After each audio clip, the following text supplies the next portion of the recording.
Okay sir जी, बताइए। अगर आपको कुछ हो जाए तो हम क्या करेंगे अपनी जर्नी को कंटिन्यू करने के लिए? ओशो ने तो मेडिटेशन छोड़ी थी, आपने तो वो भी नहीं छोड़ी। आपके बाद कोई विधि जिससे जर्नी कंटिन्यू रहे? सच कहें तो जो भी विधियां दी जा सकती हैं वो विधियां आपको भटकाने का काम करेंगी। मैं ओशो के बारे में भी ये बात कहूंगा, बहुत से लोग नाराज होंगे, अभी ये सुन रहे होंगे लोग, अब मेरी पूरी बात सुने बगैर ही वो तुरंत मुझे गालियों के कमेंट्स लिखने लगेंगे, जबकि थोड़ी समझने वाली बात है। जब अगर मैं आपको विधियां देके चला जाऊं तो आप मेरी विधियों के लिए लड़ेंगे। कोई कहेगा कि ये सही है, कोई कहेगा वो सही है, और विधियों में कभी कुछ होता नहीं, ये स्वयं जैसे ओशो भी कह गए। मैं आपको ना विधि देके जाऊंगा ना कोई सिद्धि देके जाऊंगा, मैं आपके सिर्फ एक चीज देके जाऊंगा कि एक व्यक्ति था, वो ऐसा जीवन जी के चला गया। My life is my message, और वो आपके सदा काम आएगा। जब कभी आप मुझे, अगर मेरी अनुपस्थिति में मुझे याद भी करोगे, अगर मैं नहीं रहा और आप मुझे याद करोगे, तो उस समय याद करोगे कि ऐसी सिचुएशन में वो होता तो कैसे जी जाता। बल्कि ऐसा नहीं होगा कि ऐसी सिचुएशन के लिए उसने ग्रंथ में क्या लिखा हुआ लाओ खोल के पढ़ लेंगे। तो मेरा जीना, मेरा एनकाउंटर करना वो लाइव होगा। My life is my message, यही बेस्ट है। अगर तुम इतिहास में किन्हीं भी लोगों के बारे में बहुत प्रेम से भरे हो, चाहे वो जीसस हो, चाहे वो नानक हो, चाहे वो बुद्ध हो, चाहे वो कृष्ण हो, चाहे कोई भी हो, उनके जीवन को सुनने के कारण ही तुम उनके प्रेम में हो। लेकिन झंझट में पड़े हो मंदिर के कारण, झंझट में पड़े हो विपश्यना के कारण, झंझट में पड़े हो ऐसे कपड़े पहनने चाहिए वैसे कपड़े पहनने, नियमों के कारण झंझट है। युद्ध किसी व्यक्ति के जीवन से नहीं पैदा होता। युद्ध तब पैदा होता है जब जीवन से कोई देशना वो देके जाता है जिसको इंप्लीमेंट करने के लिए बोलता है। वही देशना अलग अलग तरीके के लोग अलग अलग तरीके से इंप्लीमेंट करने के कारण जगत में हिंसा करते हैं। तो मैं कभी तुम्हें ऐसी देशना देके नहीं जाऊंगा कि जिससे तुम हिंसा करो। तो सर आपकी तो कॉपी करनी पड़ेगी। नहीं, कॉपी भी नहीं हो सकती, ये भी सदा स्मरण रखो।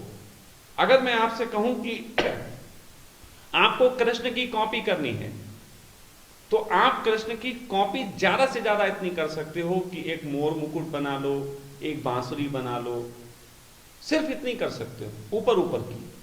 आचरण की कोई कॉपी नहीं हो सकती। जैसे आप ये कहो कि अब मैं भी किसी स्त्री के वस्त्र चुराऊंगा, तो वो कॉपी नहीं होगी। वर्तमान में किसी स्त्री के वस्त्र चुरा के देखना, रियल अनुभव होगा, वो बिल्कुल कॉपी नहीं होगा। लेकिन मोर मुकुट कॉपी हो सकता है, हाँ मेरे बाल कॉपी हो सकते हैं, लेकिन मैं बीच बीच में इसलिए टोपी पहन लेता हूं कि वो भी बच जाए। नहीं सर, आपकी आदतों की कॉपी की जाए। आदतें मेरी तो कोई है नहीं, जैसे मेरी तो आदतों के बारे में मेरे संग रहने वाला नहीं कह सकता कि इसकी आदत क्या है, सिवाय एक आदत का सबको पता है, क्योंकि बाकी दिखती नहीं है, एक दिखती है। क्रोध की आदत का सबको पता है, मैं क्रोध बहुत कर लेता हूं, लेकिन क्रोध भी सदा तभी करता हूं जब सामने वाला कोई ऐसी भूल करता है जिससे उसके जीवन में या किसी दूसरे के जीवन में कोई व्यवधान हो रहा हो। अब उस दूसरे में मैं भी हो सकता हूं। मैं कोई इतना महान बात नहीं कह रहा कि तुम अस्तित्व का नुकसान पहुंचाओगे तो मैं क्रोध करूंगा, तुम मेरा नुकसान पहुंचाओगे तो भी मैं क्रोध करूंगा, क्योंकि मैं भी अस्तित्व हूं। मैं कोई अस्तित्व से बाहर थोड़ी ना हूं, चील कौआ थोड़ी ना हूं अलग बैठा हुआ, मैं अस्तित्व में ही हूं। अगर मेरे प्रति भी तुम कोई ऐसी चीज करोगे जिससे मेरे कार्य में, मेरे जीवन में रुकावट आती हो, तो मैं क्रोध करूंगा। तो सर अगर हम करेंगे क्रोध तो हम तो डाउनवर्ड जाएंगे। ये किसने कह दिया तुमसे? इन लोगों को पकड़ के मारो जिन्होंने कहा कि ये डाउनवर्ड चले जाते हैं सर क्रोध जो से। अंदर गंदी फीलिंग आती है जब क्रोध करते हैं, ये तुम्हें, हमारा आनंद खत्म हो जाता है, जो अंदर आनंद होता है, ये बना होता है पीसफुल। ये तुम्हें क्रोध में इसीलिए फीलिंग आती है क्योंकि बचपन से कुछ महान लोगों ने ये लिखा है कि क्रोध करना गलत होता है। सर ये तो फील होता है जैसे। अच्छा एक बात बताइए, किसी बच्चे को ये फील होता है कि क्रोध करना गलत है जिसको क्रोध की परिभाषा नहीं पता? आप बताओ। रो पड़ता है उसे गंदा तो फील होता है। तो मैं वही कह रहा हूं ना, तो क्रोध किया, फिर रो लिया। तो हम यार आप समझो, बना रहे हैं अंदर, क्यों बना रहे हैं? अच्छी बड़ी फीलिंग नहीं है। तो मतलब आप तो कपड़े गंदे करना नहीं चाहते, हाँ जी, तो धोना भी नहीं चाहोगे। हाँ जी। हम चाहते हैं कि उसको बढ़िया रहे सारा। देखो, बढ़िया रहे। ये मनुष्यों की कमजोरी में एक है कि वो चाहता है कुछ चीजें हैं जो सेट एंड बनी रहें, इनमें डिस्टरबेंस ना आए। जबकि डेवलपमेंट डिस्टरबेंस के कारण ही है। कपड़े गंदे हुए, इससे वॉशिंग मशीन का आविष्कार होता है। लेकिन तुम्हारी तरीके से अगर सोचे कपड़े गंदे ना होने दें, तो वॉशिंग मशीन तो होती नहीं पृथ्वी पे, वो तो बनी ही नहीं होती, क्योंकि कभी गंदे नहीं हुए होते हैं। मैं पृथ्वी पे डेवलपमेंट बचा रहने देना चाहता हूं, इसीलिए मैं सब ऊर्जाओं का सम्मान करना चाहता हूं। मैं आपसे कह रहा हूं ना, अगर आपको क्रोध के बारे में ना बताया जाए, कोई परिभाषा ना दी जाए, तो आपको क्रोध दुख नहीं देगा। हां, क्रोध करोगे, शरीर में एक केमिकली रिएक्शन होगा, थोड़ी देर बाद तुम थोड़ा कहोगे सॉरी सॉरी, हो गया। लेकिन इसमें ना सॉरी में अपमान फील होगा, ना क्रोध में अपमान फील होगा। अब तुम्हारे पास दो इंफॉर्मेशन है, तुम जानते हो कि क्रोध करते हैं तो हम गलत करते हैं, लेकिन साथ साथ तुम्हें यह भी इंफॉर्मेशन डाल दी गई है कि जब तुम सॉरी बोलते हो तो तुम थोड़ा नीचा फील करते हो। अब ये दोनों परिभाषाएं मिलके तुम्हें प्लेजर का काम नहीं करती, बल्कि तुम्हें दुख पहुंचाने का काम करती हैं। परिभाषाएं जैसे कि तुम दिन में काम करते हो, तुम थक जाते हो, रात को सो जाते हो, ये बिल्कुल वैसा ही है जैसे दिन मतलब क्रोध और रात मतलब सॉरी। लेकिन दिन रात के संबंध में किसी ने ऐसा लिखा नहीं, इसलिए कोई पीड़ा नहीं होती। तो मैं तुम्हें किसी तरीके से रूल्स नहीं दे के जा रहा हूं, मैं क्रोध का भी नियम नहीं दे रहा हूं। अगर मेरे क्रोध के बारे में देखो तो मेरे क्रोध के बारे में ऐसा है, जब मैं करता हूं तो ऐसा लगता है कि अब संबंध समाप्त हो गए, सब टूट गया, सब बिखर गया। दिव्या को भी कहता हूं निकलो यहां से, बैठ जाओ, कोई रहने की जरूरत नहीं है। और 15 मिनट बाद ही मैं कहता हूं अच्छा दिव्या चाय बना के लाओ, फटाफट 2 टोस्ट ले आना। पर सर हम नहीं ना करेंगे, हम तो करेंगे निकल जाओ, फिर निकल जाओ, फिर हम थोड़े रह जाएंगे, हम थोड़े रह जाएंगे, तो हमारा तो काम खराब हो गया। ये खराब हुआ तुम्हारे उन महात्माओं के कारण जिन्होंने ये लिखा था कि ये चीज ऐसी होती। नहीं सर जी, मैंने उनकी किताबें नहीं पढ़ी, मैं बच गया। नहीं सर, मैंने किताब का नहीं है ये सर, ईगो ये सर, मेरी ईगो है सर। मेरे को तो नहीं पसंद, मैं नहीं तो देखो, ये तो सर मैं बचपन से करता हूँ, जब कोई किताब नहीं पढ़ी। नहीं, आप इतने ईगो करते हो कि जाओ मैं नहीं पसंद, मैं नहीं रहना, ऐसा होता है? कितनों के साथ तुमने ऐसा किया, ये बता दो सर। मैं अपना बचपन में बताता हूँ, मेरी नहीं जवानी बताओ, जब तुम्हारी आदत है तो अभी कभी किया? नहीं सर, आप कह रहे हैं ना किताब से, तब तो मैं किताब नहीं पढ़ी थी कभी। देखो, जब तुमने किताब नहीं पढ़ी थी तो तुमने जब क्रोध किया होगा तो निश्चित ही किसी को खोया होगा, लेकिन उससे तुमने रियल अनुभव लिए होंगे। वो तुम्हारे रियल अनुभव हैं, वो तुम्हारे वो अनुभव हैं जब क्रोध के परिणाम के बारे में तुम्हें स्वयं खबर मिली, लेकिन उसके बाद तुम समझदार हो गए, तुम अटेंशन हो गए, और तुमने कहा क्रोध नहीं करना, इससे नुकसान होता है। और उससे तुम्हें नुकसान हुआ क्योंकि कई बार तुमने क्रोध दबाया। आप समझो मैं क्या कह रहा हूं? मैं ये कह रहा हूं कि मैं जो भी करता हूं उसके कर्मों का ही नहीं, उसके आने वाले परिणामों का भी मैं जिम्मेदार हूं। मैं बहुत लोगों को खो चुका हूं, लेकिन वो खोना छूटता नहीं, मैं उससे कोई सबक नहीं लेता। तुम सबक ले लेते हो। मैं अपनी ऊर्जाओं को बिल्कुल सहज दिशा प्रदान करता हूं कि वो जिस तरीके से बढ़ती हैं बढ़ें। अगर मैं किसी को क्रोध कर रहा हूं और उसको वो क्रोध नहीं अच्छा लगता है, वो मुझे छोड़ के जाता है, तो जाएगा, वो मेरे लिए कोई ऐसी दुर्घटना जैसी चीज नहीं है। मैं ये कह सकता हूं हम दोनों एनर्जी एक दूसरे के लिए बने नहीं थे, तो प्रणाम करिए, आप इधर बढ़िए, हम इधर बढ़ते हैं। सर ये चीज हमारे में कैसे आई, यही तो प्रॉब्लम है। ये आपके में ऐसे आ सकती है कि कृपया करके आप अपनी ऊर्जाओं पे मनुष्यों के द्वारा सिखाया गया जो ज्ञान है उसको ना दबाने के लिए यूज करें। आप सहज ऊर्जा में जिए।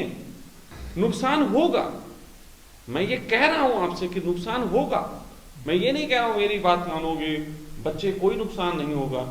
मैं तो साफ कह रहा हूं फट के फरीदपुर पहुंच जाएगी, लेकिन इससे जो तुम्हारी प्रज्ञा जन्मेगी वो ऐसी जन्मेगी कि अभी तुम्हें ये दुख होता है कि अगर मैंने ऐसा किया कोई चला जाएगा तो पीड़ा होगी, लेकिन अगर तुम ऐसा करते रहे तो एक दिन वो हो जाओगे कि लोग आएंगे जाएंगे, तुम्हें कोई पीड़ा नहीं होगी, तुम जस्ट वॉचर हो जाओगे, दृष्टा मात्र, जो सिर्फ देखेगा आते जाते। शोध करने से भी बार बार हर चीज से एक अनुभव आएगा। आप दुकान पे बैठे हो, आपको वहां पे एक कस्टमर आता है, एक चीज पैसे देता है, कुछ सामान ले जाता है, वो एक गिव एंड टेक का रूल है। उस गिव एंड टेक पे अगर आप कहोगे नहीं पैसे दे जा, सामान नहीं दूंगा, तो आपके पास पैसे तो बहुत आ जाएंगे, लेकिन कुछ दिनों बाद ग्राहक बिल्कुल नहीं आएंगे। आप समझे? तो अंत में परिणाम इसका बुरा है। अगर आप वो रूल को ब्रेक कर दो तो उस रूल को ब्रेक करने से बाद में परिणाम बुरा आएगा। जैसे मैं क्रोध करता हूं, मैंने क्रोध किया, इसका कस्टमर ने इसका भुगतान है, छोड़ के चला गया, समझना मेरी बात को। तो इसे करने से अंतिम परिणति ऐसी है कि अब कोई आता जाता है, मुझे कोई पीड़ा नहीं है। आपने कर करके एक दिन आपका डिस्कनेक्ट, मैं नहीं समझे नहीं, अब वो पीड़ा मुक्त हो गया।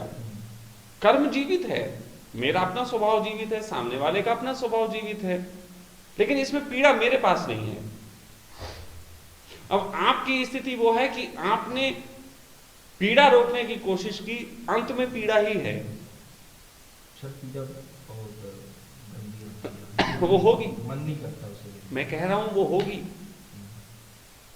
आप देखो, कृष्ण ने केवल एक बचपन में ही किसी का माखन नहीं चुराया। कृष्ण ने कुरुक्षेत्र में भी कुरुक्षेत्र का ये चीज चुरा ली कि लड़े सब, लेकिन असली लड़ाई कृष्ण ही लड़ते थे। ससुरे ने एक तलवार नहीं चलाई, लेकिन पूरा श्रेय लड़ाई का वही ले गया। वो माखन चोरी थे। वो बचपन में ही माखन नहीं चुराते थे, वो बुढ़ापे तक चुराते थे। वो हर जगह सार बीच में आते थे, अपनी घंटी बजाते थे, अपना सार सार ले जाते थे और चले जाते थे। बाकी सब लोग उसमें शामिल हो जाते थे और वो अपने स्वभाव में रहते थे, इसलिए एक ज्ञानी कहलाते थे। तो जितने भी लोग जगत को, जिनको तुम ज्ञानी मानते हो, ये बचपन से लेकर और बुढ़ापे तक अपने स्वभाव में कोई परिवर्तित नहीं किए। बुद्ध को बचपन में भी ऐसे थे कि सरल थे। बाप ने कहा मैं मत निकलना बाहर, इसको सब जवान लोगों के बीच पालो। बुद्ध ने कहा ओके ओके, अपने होते रहे। बुद्ध को नॉलेज दी, ओके ओके। फिर कोई बुद्ध हो गए, फिर कोई उनको मुंह पे थूक के बोले ओके ओके। वो ओके ओके कर रहे हैं क्योंकि वो अपने स्वभाव को नहीं छोड़ रहे। छोड़ा ही नहीं जा सकता, कोई उपाय ही नहीं है। धर्मों ने सबसे बड़ा नुकसान यही किया है कि तुम्हारे स्वभाव के खिलाफ तुम्हें खड़ा किया। मैं तुम्हें किसी तरीके से अपने जीवन से, मेरे जीवन से ये मैसेज कोई नहीं ले सकता कि आदमी एक खास तरीके के पैटर्न में जीता था। मेरे संबंध में एक ही चीज मिसाल होगी कि जैसा करना था करता रहता है। मैं तो वीडियो में भी ये बना रहे हो तुम लोग, इसमें भी कहते हो एडिटिंग मत करना, जो चल रहा है चलने दो, फिर जो मन में करते जाओ। हाँ बिल्कुल, ऐसे प्रकट करो जैसे हो, छुपाओ मत, एडिटिंग मत करो। शायद मैं ही पृथ्वी का पहला ऐसा व्यक्ति हूँगा अभी के वर्तमान के दौर में जिसके 300 से ज्यादा वीडियो पड़े हैं यूट्यूब पे, और जिसमें शायद ही एक आध वीडियो हो जिसमें वो बीडी ने एडिटिंग कर दी हो थोड़ा बहुत, बाकी जैसे हैं पूरे ही पड़े हुए हैं। तो सर मोस्टली लोग तो ऐसे जीते हैं जो बिना मेडिटेशन के, जिनको कोई अध्यात्म से लिंक नहीं है, वो तो ऐसे जीते जो आता करते थे। कौन ऐसा है? सर कौन ऐसा करता है? मुझे बताओ। गुस्सा करते हैं, लेकिन वो उसको शातिरपने से या दबा के करते हैं, या थोड़ी देर बाद सॉरी बोल देते हैं, वो दूसरे ढंग से फिर गिल्ट से भरते हैं। उनके गुस्सा तो करते हैं क्योंकि वो स्वभाव है, स्वभाव नहीं बदला जा सकता, लेकिन उस स्वभाव करने के बाद जो पीड़ा होती है उनको, वो सिखाई हुई पीड़ा है कि गुस्सा करना गलत है। आप समझो मैं क्या कह रहा हूँ। किसी का दिल दुख जाए तो फिर सॉरी अंदर से निकल ही जाता है। लाइक व्हाट इज दिल, व्हाट इज हार्ट? लाइक अपनी वाइफ को मैंने हर्ट किया। हर्ट क्या, कहाँ पे हर्ट किया? वो रोने लग पड़ी, मेरे को बैड फील यार, ये तो रोने लग। देखो ये जो बैड फीलिंग ये सब है, ये असल में कहीं बॉडी में नहीं होती। ये सब आपके बने हुए एक माया जाल है जिसको होती है। आप ऐसा समझ लो कि मैं हूं, मेरा नाम शशांक है, लेकिन रियल में शशांक जैसा कुछ नहीं होता। मानोगे? मानोगे ना?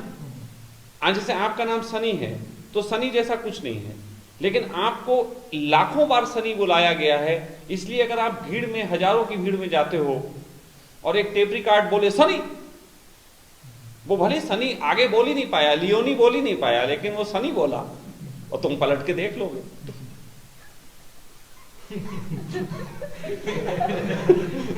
तुम पलट के देख लोगे।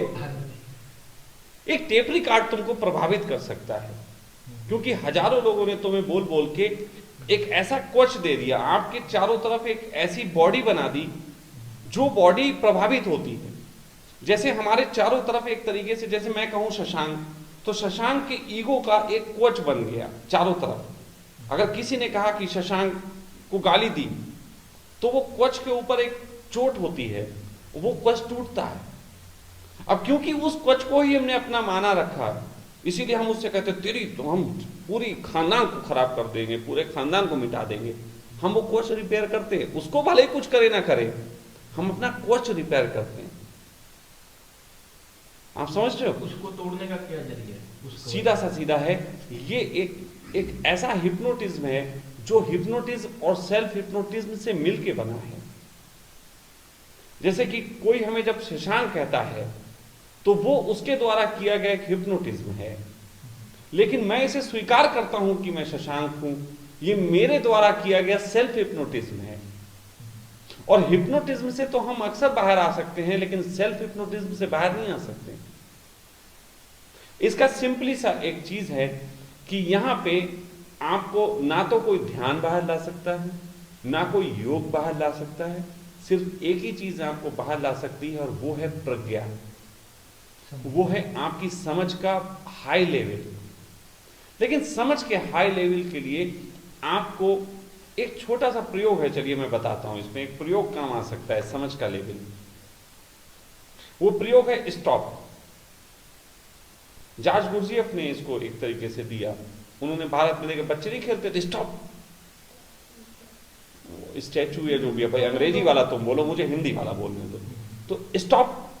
तो कहते ओके, अब ठीक है, अब सीधे हो जाओ, सही हो जाओ। हम लोग बचपन में ऐसे खेलते थे। तो हम एवरी टाइम कोई ना कोई इमोशन लेके जी रहे होते। जैसे अभी हम जा रहे हैं, हम टॉफी लेने जा रहे हैं, अभी हम खुश है, पापा ने पैसे दिए हैं, किसी ने बोला स्टॉप, हमारी खुशी ब्रेक हो गई। लेकिन उस वक्त हम रुक गए। अब खुशी है कि गम है, क्या है, कुछ भी नहीं है, हम न्यूट्रल हो गए। इसी तरीके से हमारे इमोशंस जितने भी हैं, अगर उनके साथ हम एक प्रयोग करें स्टॉप, तो अचानक कुछ दिनों में हम पाएंगे कि हम उन इमोशंस के मालिक होने लगे, और उन इमोशंस का जो हमें सम्मोहन आधार बना है वो टूट गया।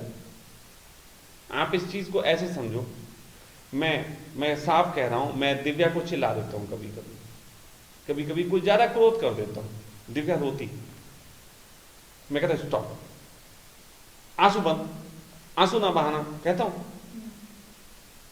आंसू नहीं बहाना, स्टॉप कर दी, ठहर जाओ, कोई फीलिंग नहीं। नजर आएगा कि ये तो चुप करा रहा है, ज्यादा और कह रहा है कि रोना भी नहीं है। नहीं, मैं ये कहना स्टॉप, स्टॉप, ये आंसू हटाओ। कभी कभी ये कोई मेरी बात समझ रही होती है तो इमोशनल हो जाती है, मैं कहता नहीं, इमोशन होके मत सुनो, क्योंकि इमोशनल होके सुनोगे तो तुम्हारे इमोशन पे इफेक्ट आएगा। सीधे बैठो, शांत होके सुनो, इमोशन हटाओ। मैं कभी कोई आंसू बहा रहा होता तो उसे कुछ नहीं समझाता हूं, वो मूर्ख है, आंसू चुप करो, तब बात सुनो। इमोशन होके सुनोगे तो तुम इमोशन उसके इफेक्ट ले लोगे। तो इस तरीके की चीजें जो हैं मैं कई बार करता हूं। मैं कई बार बीडी को चिल्ला दिया, किसी और को चिल्ला दिया, और बच्चे इस समय बताने के लिए नहीं है ऐसे, तो मैं चिल्लाता हूं थोड़ी देर बाद, कॉमन, अब भूल जाओ सब चीज कि मैंने क्या कहा था, काम पे लगो। अब भले ही लगेगा कि यार भूला तो नहीं जा सकता, ये कह रहे भूल जाओ, लेकिन मैं ये कह रहा हूं स्टॉप वाला गेम खेल लेते ना, ये जस्ट लाइक स्टॉप है।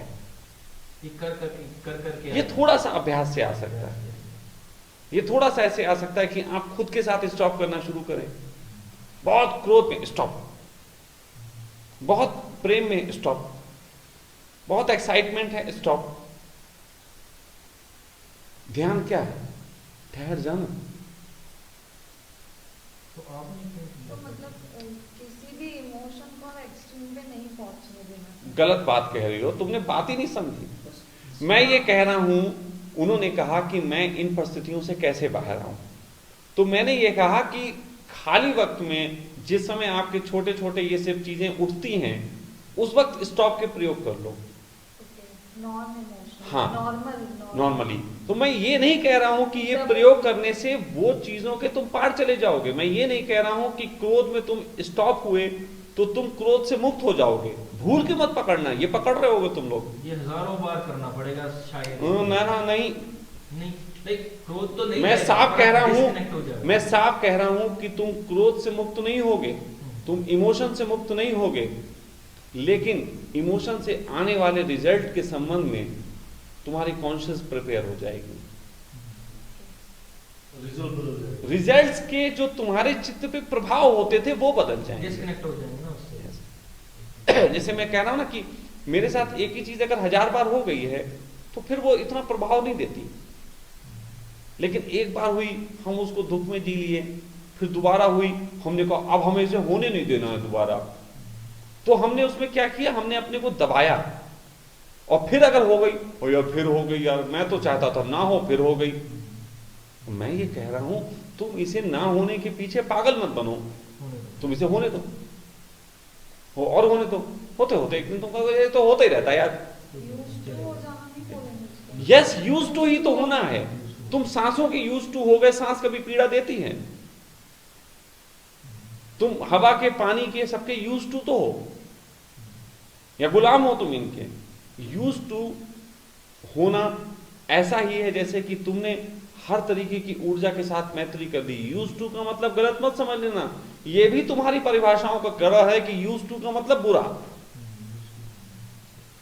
यूज टू का मतलब बहुत नीचे गिरा हुआ, लेकिन नहीं, यूज टू का मतलब नीचे गिरा हुआ नहीं है। यूज टू का मतलब है कि हम इससे बहुत एकदम मजे मजे से मैत्री हो गए, हम परमात्मा के यूज टू हो गए। अब परमात्मा का घंटा नहीं बजाना पड़ता। बुद्ध पुरुष परमात्मा के प्रति यूज टू हो जाते हैं, इसलिए घंटा नहीं बजाते। तुम यूज टू नहीं हो, कभी कभी होते हो इसलिए घंटा बजाते हो। तुम्हारे मंदिरों के घंटे, तुम्हारे ध्यान इसीलिए हो रहे हैं क्योंकि यूज टू नहीं हुए। अगर तुम यूज टू हो जाओ तो वो कृत्य गिर जाएगा। तुम्हें तो यूज टू हो गया, कितने लोग प्रेम करे, कितने चले गए, मैं यूज टू हो गया। कितने लोग गुरु माने, कितने लोगों ने गालियां दी, मैं यूज टू हो गया। कितने लोगों ने फेसबुक पे लाइक किया, कितनों ने गालियां दी, मैं यूज टू हो गया। तो यूज टू से कोई फर्क नहीं पड़ता। यूज टू बहुत अच्छी चीज है। यूज टू है कि आपने ऊर्जाओं के साथ मैत्री कर दी, हर तरीके की ऊर्जा। इस सॉल्यूशन के पहले एक मेरे अंदर क्वेश्चन अराइज हुआ था, ये कि जैसे हम एक्सेप्ट कर लें कि क्रोध इज नॉट बैड, ठीक है, कर लो खत्म, लेकिन अगर एक परिवार में या देखो एक बात फिर समझो, एक तरफ तुम क्रोध को नेग्लेक्ट करो, ये भी एक लॉ है, उसी तरीके से तुम इसके दूसरे लॉ पे जा रही हो कि क्रोध को हम एक्सेप्ट कर लें, ये भी एक लॉ है और ये नुकसान ज्यादा करेगा। आप समझो, एक बात सुनो। हाँ तो भाई आए, यस आए तो कर लो, इज गुड, लेकिन मैं अब क्रोध को एक्सेप्ट कर चुका हूं, ये भी गलत है। आए तो कर लो। हाँ। मेरा क्वेश्चन ये था कि एक पहली बात तो एक बात सुनो, यहां पे भी रुक जाओ, बहुत बहुत बिल्कुल बाल बराबर दूरी है लेकिन भटक रही हो। क्रोध आए तो कर लो, इसका मतलब है पहले क्रोध आएगा, अब मैं कहूंगी अब मैं कर लेती हूं। सच बताएं तो क्रोध हुआ चाहे प्रेम हुआ, ये सब ऊर्जाएं ऐसी हैं जो पाद की तरह आती हैं, जब आ जाती हैं तभी पता लगता है, पहले नहीं पता लगता आ रही। ये पाद की तरह है, इसलिए तुम क्रोध क्या कर सकते हो, जब हो जाएगा तो हो गया। तुम मुझे बताओ, क्या मैं, जैसे इन्होंने क्वेश्चन किया कि मैं दबा लेता हूँ, वो गलत है, लेकिन मैं कह रहा हूं ये नियम भी गलत है कि तुम अपने दिमाग में बनाओ कि निकाल दो। अगर मेरे मरने के बाद तुमने ये प्रश्न ऐसे बना लिया कि स्वामी जी कह के गए हैं क्रोध निकाल लो, तो इसका मतलब है इट इज लॉ। ये लॉ और नुकसान पहुंचाएगा। वो लॉ भी नुकसान पहुंचाता था कि हाँ कि मेरा प्रश्न था कि एक मैं कब कह रहा हूं तुमसे लॉ बनाओ, मैं कह रहा हूं जस्ट इजी, हो गया भाई हो गया, अब मैं क्या करूं, अब महफिल में बैठे हैं, पात दिया तो पात दिया, कोई नाक पे रुमाल रखे, कोई मुंह बनाए, तो भाई तुम करते रहो, हो गया तो हो गया। उसी तरीके से ये ऊर्जाएं जब होती हैं तुम रोक नहीं सकते, तब आता है तो आता है, लेकिन इसको आया गया बनाओ। लेकिन ये आया गया बनने से पहले ऐसा होगा कि जब तुम इसको करोगे तो बहुत तरीके के साइड इफेक्ट होंगे, जो तुम्हारी सोसाइटी ने सिखाए हैं, जिनको साइड इफेक्ट, उनको एक्सेप्ट करना पड़ेगा। मैं ये कहता हूं, सुनो, एक स्लोगन में समझो बात को, परमात्मा ही है प्रभु, परमात्मा ही है प्रभु। लेकिन इस तो कहते हैं ना कि फिर एक ने इसको आगे करके कहा था, उसने कहा जीवन ही है प्रभु। जैसे पहले लोगों ने कहा कि परमात्मा ही सब कुछ है, उसी तरीके से आगे चल के बात आई, उन्होंने कहा जीवन ही है प्रभु और ना खोजना कहीं। लेकिन इसमें मैंने एक चीज जोड़ी जो मुझे बड़ी अच्छी फील कराई। मैंने कहा जीवन ही है प्रभु, लेकिन इस जीवन में जो भी रिजल्ट्स आते हैं वो उसके प्रसाद। तो जीवन ही है प्रभु, ये मान के जियो, और रिजल्ट्स जो आए वो प्रसाद है, उन्हें खा जाओ। सर अगर अपने बॉस पे क्रोध करना हो तो कोई बात नहीं, नौकरी जाएगी। मेरा आश्रम खुला है, सन्यासियों के यही है। अगर सारे ये करेंगे तो फिर आश्रम में भी नहीं आएंगे, फिर आश्रम में ही ऑफिस खुल जाएगा। क्रोध की बात आती है। नहीं, एक मिनट, अब मैं तुम्हें जवाब दूं। कई बार लोग कहते हैं सारे लोग छोड़ छाड़ के आपके आश्रम में आ जाएंगे तो क्या होगा। देखो, अगर आप क्लर्क हो, आपने बॉस पे क्रोध किया और आप छोड़ के आ गए, तो एक दिन क्लर्क आएगा, फिर एक दिन बॉस भी अपने ऊपर वाले बॉस से क्रोध करेगा या बीवी से क्रोध करेगा, फिर वो भी, मैं उससे कहूंगा छोड़ दो तो वो भी आ जाएगा।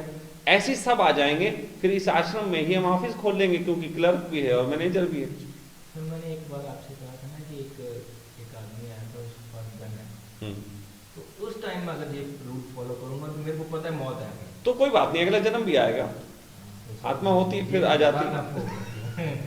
मौत लेनी पड़ेगी। मैं वही कह रहा हूं, लेकिन ये भी आपको इसलिए भय है कि आपने छोटी छोटी चीजें एक्सेप्ट करने से बचे हैं, इसलिए इतनी बड़ी चीज एक्सेप्ट कैसे करें। जो आदमी उंगली का फूटना स्वीकार नहीं कर सकता, वो माथे का फूटना कैसे कर लेगा। इसीलिए मैं कहता हूं कि आप जो आपके जीवन में छोटी छोटी चीजें आपसे छूट रही हैं, छोटी छोटी चीजें आपकी जो जा रही हैं, यदि उनके संबंध में स्वीकृति बनाओगे तो एक दिन मौत भी आएगी और शरीर भी जाएगा, आप मुस्कुरा के जाने दोगे। ये पूरा जीवन एक स्कूल है जहां हम सीखते हैं, और इन सब का सीखा हुआ अंत में क्वेश्चन पेपर जो हमारा आता है उसमें उपयोग होता है। आपको पीड़ा यह है कि आप छोटी छोटी नहीं छोड़ सकते। आपकी टोपी कहीं छूट जाएगी तो भी आप उसको लेने के लिए अपनी गाड़ी बैक कर दोगे कि टोपी छूट गई, भले ही उसमें आप टोपी जितने की आती उससे ज्यादा का तेल खर्च कर दो। आप समझे मेरी बात को। तो इसलिए आप छोटी छोटी चीजों को नहीं छोड़ पा रहे तो बड़ी चीज कैसे छोड़ोगे। लेकिन मेरे देखिए, अगर जीवन को छोटी छोटी चीजें छोड़ के जिया जा सके तो मौत को भी बहुत हंस के जिया जाएगा। मेरी फिलॉसफी तो यही है पूरी। तो शायद वो मौत भी आपका मुक्ति है। अब वो तुम्हारा शायद लग गया, मेरा उसमें कोई शायद नहीं है, मेरी तो मुक्ति है। क्योंकि जब कोई छोड़ के गया था तब भी मैं मुक्त हुआ था, तो मैं जानता हूं बड़ी चीज छूटेगी तो भी मुक्ति है। जब छोटी चीज छोड़ के मुक्त हुआ था तो बड़ी चीज छोड़ के तो मैं महामुक्त होऊंगा। समझो बात को कि पहले तो मैंने अपने जीवन में जो चीजें थी वो त्यागी, फिर ये जीवन ही त्याग दिया तो उनसे मुक्ति मिली, तो फिर जीवन त्याग के तो महामुक्ति है। लेकिन अगर छोटी चीजों को त्यागने से मुझे दुख हुआ तो जीवन से तो महादुख आने वाला है। जीवन त्यागने से तो महादुख हो जाएगा। तो इसलिए मैं कह रहा हूं कि आप अपने कर्म को होने दो, आप उसमें रोक नहीं सकते। क्रोध आएगा, रोक नहीं सकते। लेकिन हमें अब कुछ लोग ऐसे हो गए जिन्होंने कहते क्रोध आए वो 1 2 3 4 5 क्रोध शांत हो गया। शांत थोड़ी ना हुआ, वो साला अंदर घुस गया। वो शांत कहीं नहीं होता। इस पृथ्वी पे इतना सा भी कूड़ा कोई साफ नहीं कर सकता, बस अपने घर से दूसरे घर के दरवाजे तक पहुंचा सकता है। डस्टबिन जब में होता है ना, वो कूड़े का भंडार होता है, वो आपके घर में जो फैला हुआ है वो उस एक डस्टबिन में आ जाता है। उसी तरीके से यदि आप अपनी ऊर्जाओं को इस तरीके से कर लोगे तो फिर कहीं ना कहीं आपके चित्त में वो बैठेगी बहुत चीजें, फिर वो दूसरे रास्तों से निकलेगा। किसी दिन कोई कुत्ता या बिल्ली जो है डस्टबिन गिरा देगी, फिर घर में गंदगी हो जाएगी। तो इसलिए मेरा मानना यह है कि इंसान को इस तरीके के अपना प्रेम, अपना क्रोध, अपना सेक्स, अपनी करुणा, अपनी दया, क्या आप सोचते हो केवल क्रोध से ही नुकसान होता है? कई बार दान देने का भी तो नुकसान होता है। आप दान देते हैं, फिर दान देते हैं, उससे भी पीड़ा होती है, दान दे दिया फिर नुकसान हुआ, दान दे दिया, लेकिन आप उसको भी देते हैं। तो उसी तरीके से क्रोध भी मत रोको। जैसे दान नहीं रोकते वैसे क्रोध भी क्यों रोकना?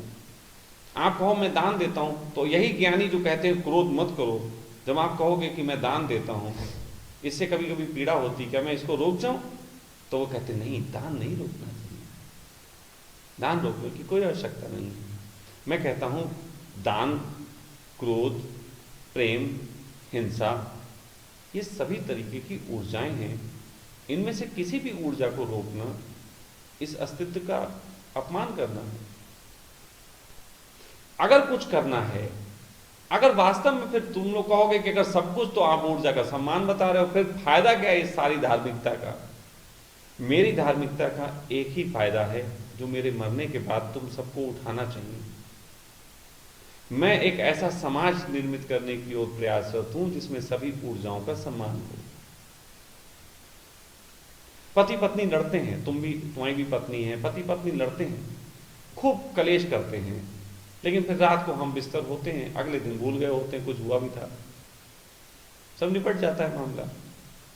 कितना सहज खेल है। लेकिन अभी किसी लड़की को किसी लड़के से प्रेम हो जाए, फिर वो लड़का गुस्सा कर ले, वो छोड़ के चले जाता है, वो कहता है कि अब तो बाय बाय, तलाक तलाक तलाक। अब इसमें रिपेयरमेंट का टाइम ही नहीं मिलता है। तो जिस तरीके से सोसाइटी ने दो व्यक्तियों की ऊर्जा को सम्मान देते हुए भी संबंध बरकरार रखने की व्यवस्था के रूप में विवाह दिया, उसी तरीके से मैं पूरी मनुष्य जाति को बिना किसी संबंध के एक ऐसी समझ का विज्ञान देना चाहता हूं जिसमें इंसान अपनी उसी तरीके से ऊर्जा को जी सके और किसी संबंध में बंधा हुआ ना हो। This is my mission.